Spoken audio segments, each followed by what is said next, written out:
दोस्तों, जिस मकसद से यूसुफ पठान ने ममता बनर्जी का साथ छोड़ा था, क्या वही मकसद आज भी अधूरा है? और क्या अब उन्हें एहसास हो रहा है कि बीजेपी ने उनके साथ धोखा कर दिया है? जिस राजनीतिक समर्थन की उम्मीद थी, क्या वो सिर्फ उम्मीद बनकर रह गया है? क्योंकि अब यूसुफ पठान एक ऐसे संकट में फंसते दिखाई दे रहे हैं जहां करोड़ों रुपए की जमीन, हाई कोर्ट की फटकार और नगर निगम की कार्रवाई एक साथ उनके सामने खड़ी है। सवाल यह है कि जब यूसुफ पठान को सबसे ज्यादा राजनीतिक मदद की जरूरत थी, तब आखिर बीजेपी उनके साथ क्यों नहीं खड़ी दिखी? सबसे बड़ा सवाल यह है कि क्या ममता बनर्जी का साथ छोड़ने के बाद यूसुफ पठान ने जिस नए राजनीतिक समीकरण पर भरोसा किया था, उसी ने उसे बीच रास्ते में छोड़ दिया?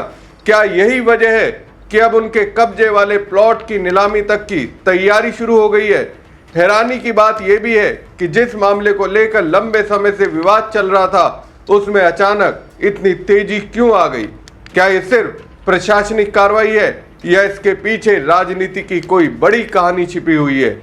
और आखिर क्यों कहा जा रहा है कि यूसुफ पठान को बीजेपी से सबसे बड़ा झटका मिला है? करोड़ों की जमीन, नीलामी की तैयारी और राजनीति में बदलते रिश्तों की ये कहानी कई बड़े सवाल खड़े कर रही है। आखिर यूसुफ पठान के साथ क्या हो रहा है और क्यों कहा जा रहा है कि ममता बनर्जी का साथ छोड़ने के बाद बीजेपी ने भी उन्हें धोखा दे दिया? पूरी कहानी आगे बताएंगे। नमस्कार दोस्तों, मैं हूं प्रवीण सानी।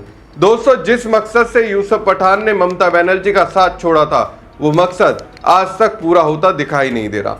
उल्टा अब उनके सामने एक ऐसी मुश्किल खड़ी हो गई है जिसने गुजरात से लेकर बंगाल तक राजनीतिक चर्चाओं को तेज कर दिया है। सवाल उठ रहा है कि क्या यूसुफ पठान ने जिस नई राजनीतिक दिशा पर भरोसा किया था, वहीं से उन्हें सबसे बड़ा झटका मिल गया है? क्या बीजेपी ने उन्हें बीच रास्ते में छोड़ दिया है? दरअसल पूर्व क्रिकेटर और टीएमसी सांसद रहे यूसुफ पठान के वडोदरा स्थित विवादित प्लॉट मामले में बड़ा ट्विस्ट आ गया है। गुजरात हाईकोर्ट पहले ही वडोदरा नगर निगम यानी वीएमसी के उस दावे को सही मान चुकी थी जिसमें कहा गया था कि यूसुफ पठान ने अपने घर से सटी नगर निगम की जमीन पर कब्जा कर रखा है। हाईकोर्ट ने इस मामले में यूसुफ पठान को राहत देने से इनकार किया था और अब उसी मामले में एक नया मोड़ सामने आ गया है। वीएमसी ने शहर के 7 प्लॉटों की नीलामी करने का फैसला किया है और उसमें यूसुफ पठान से जुड़ा विवादित प्लॉट भी शामिल है। यानी जिस जमीन को लेकर कानूनी लड़ाई चल रही थी, अब उसकी नीलामी की तैयारी शुरू हो गई है। सबसे दिलचस्प बात यह है कि यह पूरा मामला उस समय सुर्खियों में आया था जब यूसुफ पठान टीएमसी सांसद बने थे। बीजेपी के पार्षद नितिन डोंगा ने इस मुद्दे को जोर शोर से उठाया था, जिसके बाद बीएमसी ने यूसुफ पठान को नोटिस भेजा था। यूसुफ पठान इस नोटिस को चुनौती देने गुजरात हाई कोर्ट पहुंचे, लेकिन वहां भी उन्हें राहत नहीं मिली। अब नगर निगम ने अगला कदम उठाते हुए विवादित प्लॉट को नीलामी के लिए प्रस्तावित कर दिया है। यहीं से राजनीतिक सवाल खड़े होने लगे। जिन लोगों को लगता था कि यूसुफ पठान के राजनीतिक समीकरण बदलने से उनके लिए रास्ता आसान हो जाएगा, उन्हें अब तस्वीर बिल्कुल उल्टी दिखाई दे रही है, क्योंकि कार्रवाई रुकने की बजाय और आगे बढ़ती नजर आ रही।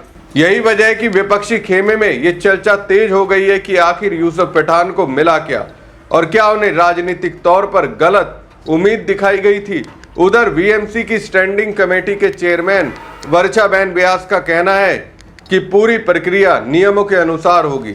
वहीं विश्वामित्री बचाओ समिति के प्रमुख शैलेश अमीन की मांग है कि यदि अवैध कब्जा साबित होता है तो 2012 से अब तक का किराया और जुर्माना भी यूसुफ पठान से वसूला जाना चाहिए।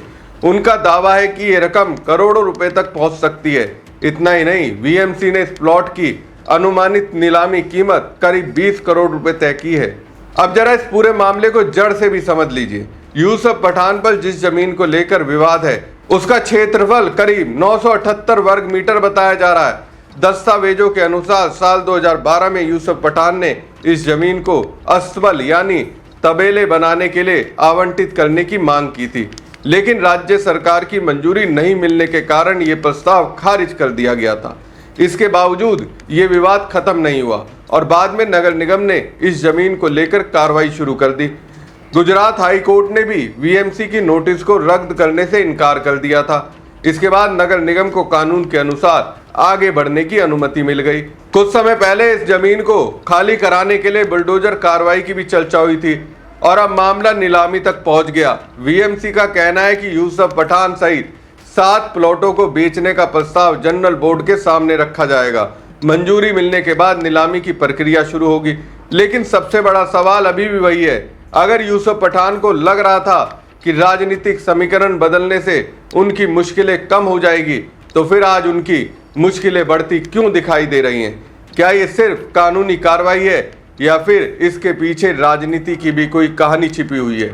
और आखिर क्यों ये चर्चा तेज हो गई है कि ममता बनर्जी का साथ छोड़ने के बाद यूसुफ पठान को बीजेपी से भी कोई राहत नहीं मिली है? यही सवाल इस पूरे मामले को और ज्यादा दिलचस्प बना रहा है। दोस्तों, यूसुफ पठान के प्लॉट की कहानी सिर्फ 20 करोड़ की जमीन की कहानी नहीं है, ये उस बड़े सवाल की कहानी है जो आज बंगाल की राजनीति में बार बार पूछा जा रहा है। आखिर ममता बनर्जी का साथ छोड़कर बागी खेमे में जाने वाले नेताओं को मिला क्या? यूसुफ पठान उन नेताओं में शामिल थे जिन्होंने कुछ ही दिन पहले ममता बनर्जी के खिलाफ खड़े हुए सांसदों के समूह का साथ दिया था। उस समय दावा किया गया था कि नया राजनीतिक समीकरण बनेगा, नई ताकत मिलेगी और दिल्ली की सत्ता के साथ तालमेल बैठाकर राजनीति का नया अध्याय लिखा जाएगा। लेकिन आज सबसे पहले मुश्किलों में घिरा नाम अगर किसी का सामने आ रहा है तो वो यूसुफ पठान का है। यूसुफ पठान अकेले नहीं है, सयोनी घोष भी उन चेहरों में शामिल हैं जिन्हें कभी ममता बनर्जी और अभिषेक बनर्जी की सबसे भरोसेमंद टीम का हिस्सा माना जाता था।